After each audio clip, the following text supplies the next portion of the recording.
Hey y'all, welcome to your Homegirl podcast. I'm your host and your homegirl, Katie Patilli, and we're going to chat about what it's like to be a successful female in this crazy world of real estate, or a male that helps empower and support us. So without further ado, let's dive in.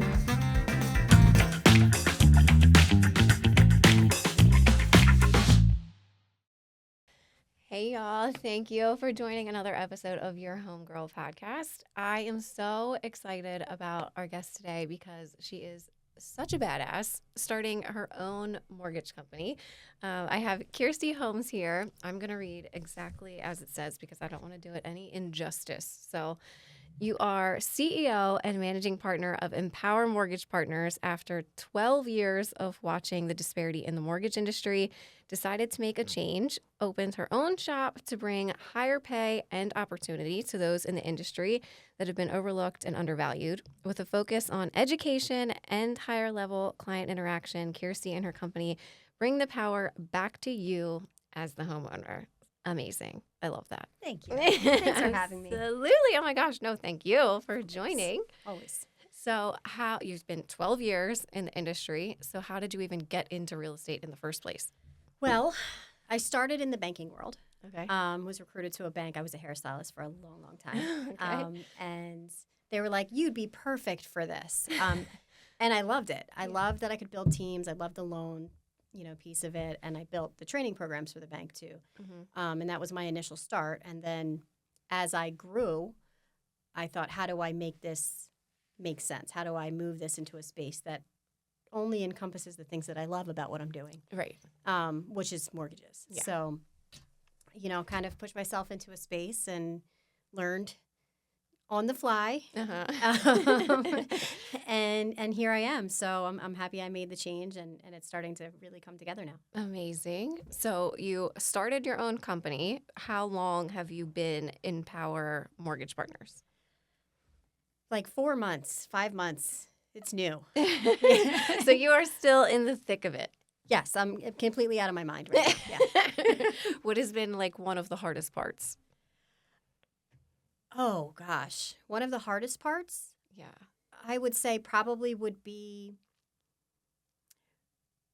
just the setup piece. Yeah. When Logistics. when you make this kind of change in this decision, you're not with the clients every day. Right. Being a loan officer is being a loan officer, and that's Yeah. a hard job. Right. But that is what you're doing. This is now trying to do both. Right.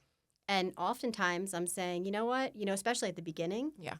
I was setting them up with my partners. Thank God I have a million amazing people in the industry that I Yeah. trust to help my clients. Yes. But, that was tough, a tough pill to swallow at the beginning. Yeah, But, I can imagine. Yeah. So you're 4 months in. What is your goal for the end of 2025? So we are working on a commercial division. Okay. So I'm very hopeful that maybe even by the end of this month, we will be launching that, which is huge. Okay. I would like to have our training program officially up and running. Mm-hmm. So we've built a platform to help young people that maybe don't know what to do, get in the industry and build their own business Amazing. underneath Empower. So they'll have kind of full autonomy when it comes to kind of what they want it to look like with the leadership piece.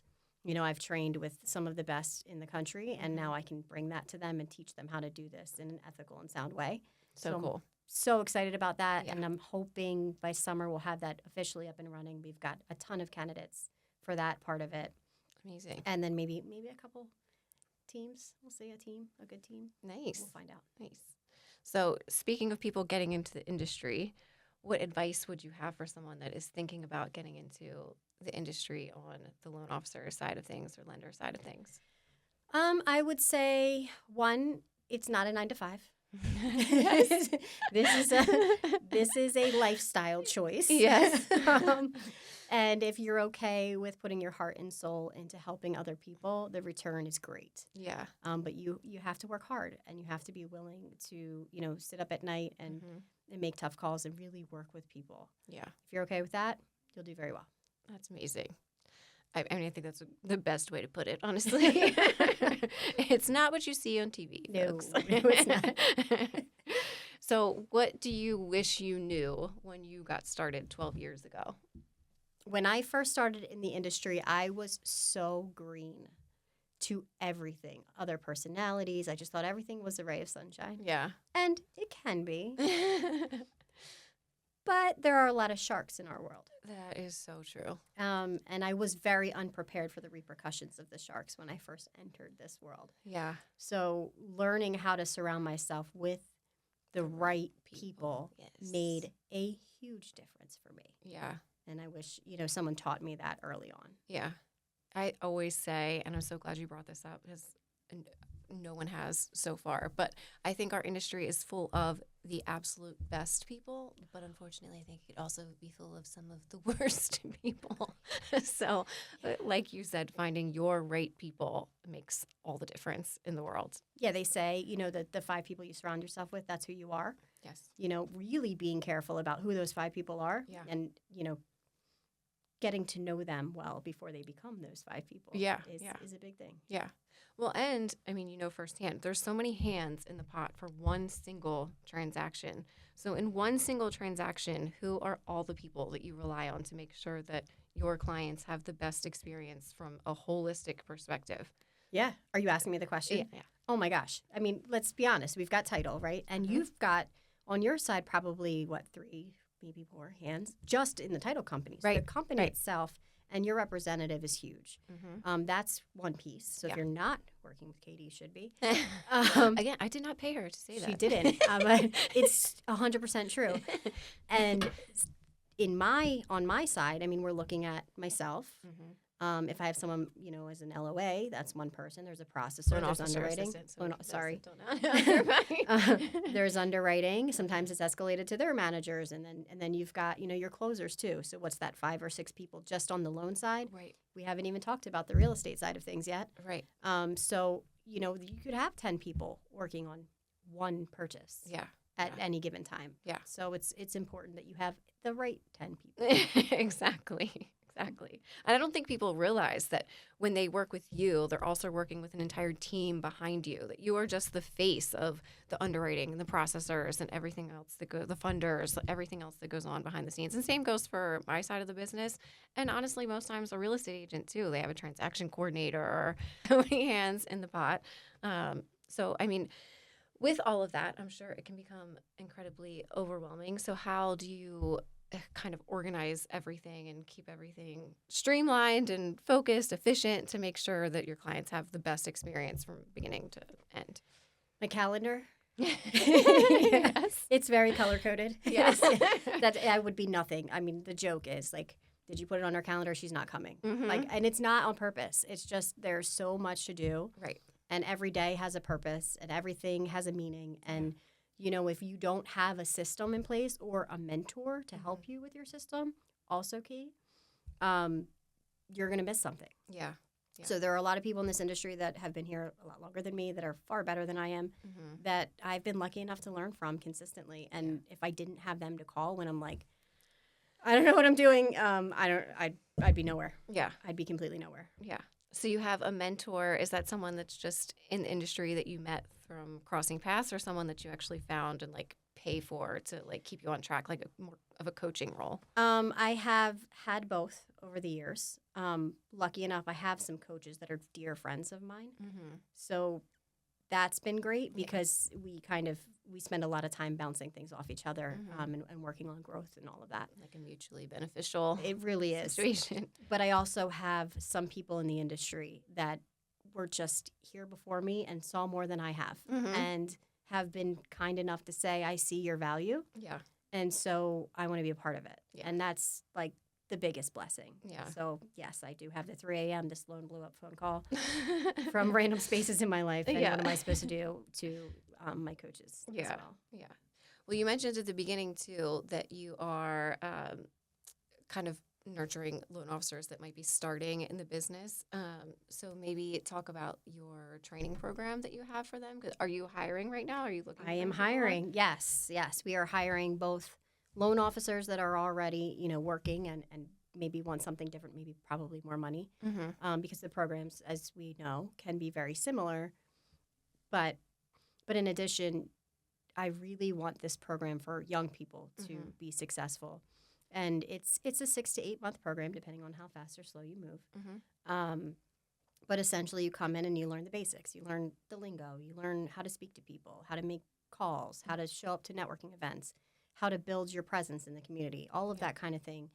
And then if you like it and you're doing well, then we get you licensed and we'll send you out, to one of our investors, and they will run you through their training program as well. So at least you have one strong investor that you know how everything works. Yeah.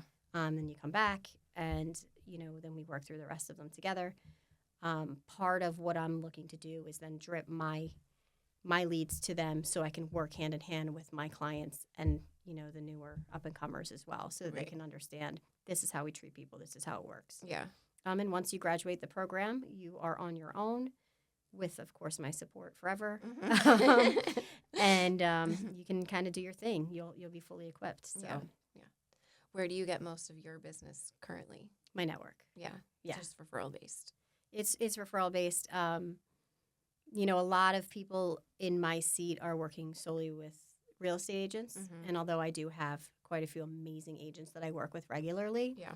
I do a lot of my business with attorneys and financial planners and CPAs as well. Okay.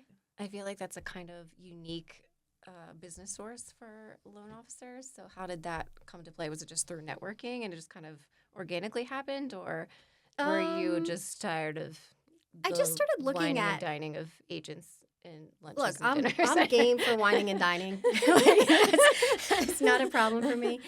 But I would say I was tired of watching lenders hound agents all day long. Mm-hmm. And I thought, that's just never going to be me. That's not how I operate. Yeah. If you want to work with me, you know what value I bring to the table, and I know what value you bring to the table. And we've got this together. Right. But I'm not going to beg you for business. That's not who I am.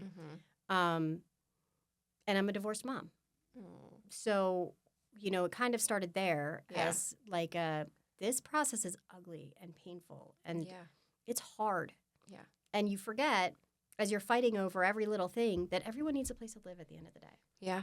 Sometimes it's a long game. Mm-hmm. Sometimes it's, we filed today and in 2 years we're finally ready to settle. Right.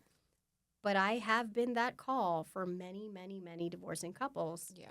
Say I just can't understand and I can't, and you work through the emotions to get to the space that's healthy for them and everyone is safe. Yeah.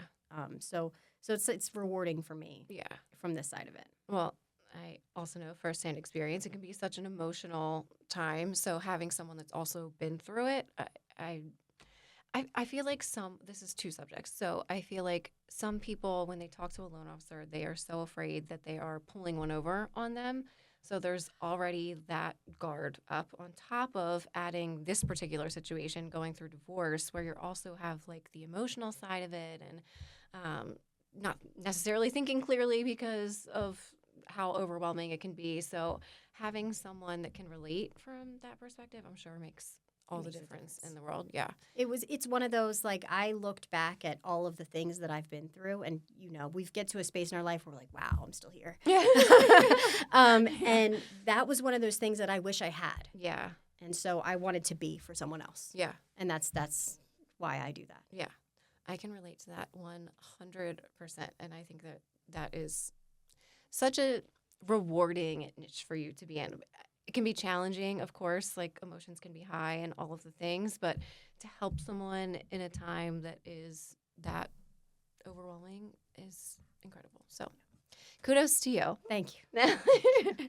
I mean, you have so much going on. I mean, just from what we laid out today, starting an entire mortgage company on your own. I mean, thank you so much for being here today and taking time out of your incredibly busy schedule to be here. So thank you. Yeah, thanks for having me. Of I love course. this. Oh my gosh. No, of course. Thank you.